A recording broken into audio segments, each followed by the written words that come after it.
आपके अपने channel technical with Punia sir पे आपका हार्दिक स्वागत है।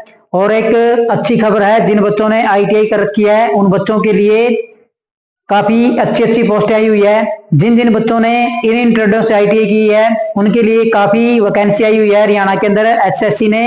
उसके लिए 2 फरवरी से आपके रजिस्ट्रेशन होने स्टार्ट हो जाएंगे। तो ये एक छोटी सी जानकारी है।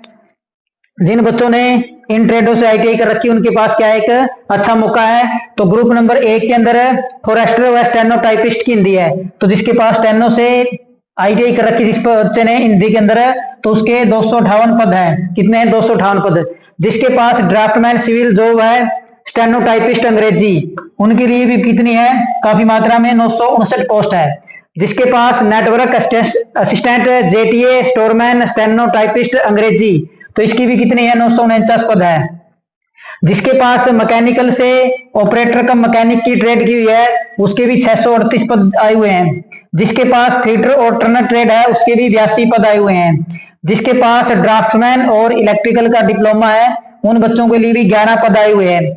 ड्राफ्टमैन मैकेनिकल के भी 4 पद हैं। असिस्टेंट आर्कियोलॉजिस्ट के 10 पद हैं। मैकेनिकल इंजीनियर के 24 पद हैं और ड्राफ्टमैन सिविल के हैं 185 पद। तो जिन बच्चों ने आईटीआई कर रखी है उन बच्चों के लिए हरियाणा के अंदर एचएससी ने ये जॉब निकाली हुई है और इसके फार्म जो 2 तारीख से भरने शुरू हो जाएंगे। तो जिस बच्चे के पास इन ट्रेडों का डिप्लोमा है वो 2 तारीख से अपने क्या कर सकते हैं? रजिस्ट्रेशन कर सकते हैं। 2 फरवरी से इनके रजिस्ट्रेशन स्टार्ट है। हरियाणा के युवाओं के लिए नए साल में दूसरी खुशखबरी है। हरियाणा कर्मचारी आयोग एचएससी ने शुक्रवार को 3112 पदों पर भर्ती के लिए आवेदन मांगे हैं।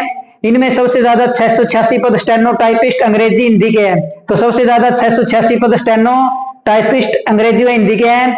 2 फरवरी से लेकर 15 फरवरी तक 10 ग्रुप के लिए आवेदन मांगे गए हैं। कमीशन की ओर से 10 गुना अभ्यर्थियों को बुलाया जाएगा। किसी भी ग्रुप में किसी पोस्ट पर इतने ही आवेदन नहीं आते तो यह भी प्रावधान किया गया, आवेदन की तारीख को आगे बढ़ा दिया जाएगा।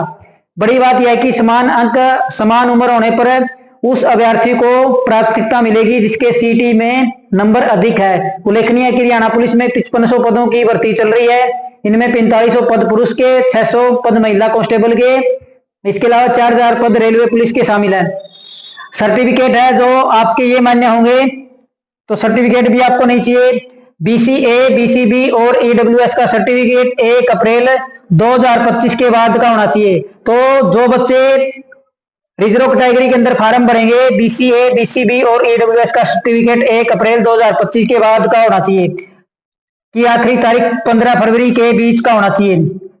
डीएससी और ओएससीएस का सर्टिफिकेट 13 नवंबर 2024 के बाद लेकर 15 फरवरी के बीच का होना चाहिए। ईएसएम का सर्टिफिकेट 3 फरवरी 2025 से 15 फरवरी के बीच का होना चाहिए। बायोमेट्रिक में गड़बड़ी करने वाले उम्मीदवार की उम्मीदवारी रद्द कर दी जाएगी। और इसके अंदर क्या है, सिलेबस साथ में दिया हुआ है। परीक्षा में अंक व उम्र समान होने पर जिसके सीईटी में नंबर ज्यादा हो गए उसको क्या दी जाएगी? प्राथमिकता दी जाएगी। परीक्षा में अंक व उम्र समान होने पर सीईटी में जिसके नंबर अधिक होंगे उसका चयन को प्राथमिकता दी जाएगी। सिलेबस में क्या पूछा जाएगा? वेटेज कैसे मिलेगा? 20% वेटेज में सामान्य जागरूकता, रीजनिंग, गणित, विज्ञान, इतिहास जिसमें हरियाणा से संबंधित इतिहास शामिल है, करंट अफेयर, साहित्य, भूगोल, नागरिक शास्त्र, पर्यावरण, संस्कृत आदि के प्रश्नों का होगा। जबकि 10% वेटेज कंप्यूटर शब्दावली का होगा। तो कंप्यूटर के अंदर word software, excel software, PowerPoint, internet, web browsing, संचार, ईमेल, वेबसाइटों पर डाटा डाउनलोड करना और अपलोड करना आदि होगा। और सबसे बड़ा जो मार्जिन होगा वो 70% होगा। जिस पोस्ट के लिए पेपर होगा उसके सिलेबस से रिलेटेड कितने अंक आएंगे? 70 अंक आएंगे। 70% वेटेज संबंधित विषय से जुड़ा होगा। जिस विषय से आपने आईटीआई या डिप्लोमा कर रखा है उससे कितने होंगे? 70%। प्रश्न पत्र कैसा होगा? परीक्षा 100 अंकों की होगी। 100 प्रश्न पूछे जाएंगे। 1.45 यानी 1 घंटा 45 मिनट का आपको समय मिलेगा।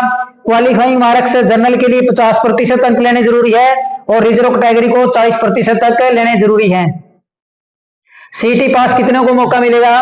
तय पदों से 10 गुना उम्मीदवार बुलाए जाएंगे। इतने आवेदन नहीं आते तो फिर से आवेदन मांगे जाएंगे। पद खाली रह जाए तो क्या होगा, शकील या लिखित परीक्षा के बाद संबंधित कैटेगरी के योग्य उम्मीदवारों उपलब्ध न होने की स्थिति में जो पद खाली रह जाते हैं उनके लिए फिर से विज्ञापन जारी किया जाएगा। यदि एक समान अंक आए तो किसे प्राथमिकता मिलेगी, यदि एक समान अंक आए तो उस कैंडिडेट को प्राथमिकता मिलेगी जिसके सीटी फेज 1 में क्या हो गए, सबसे ज्यादा अंक हो गए। तो ये आईटीआई और जो बच्चों ने डिप्लोमा कर रखा है इन ट्रेडों से, उनके लिए काफी पोस्टें निकली हुई है। तो आपने ये 2 तारीख से सारे अपने कागज तैयार करके 2 तारीख से आप अपना रजिस्ट्रेशन है करवा सकते हो।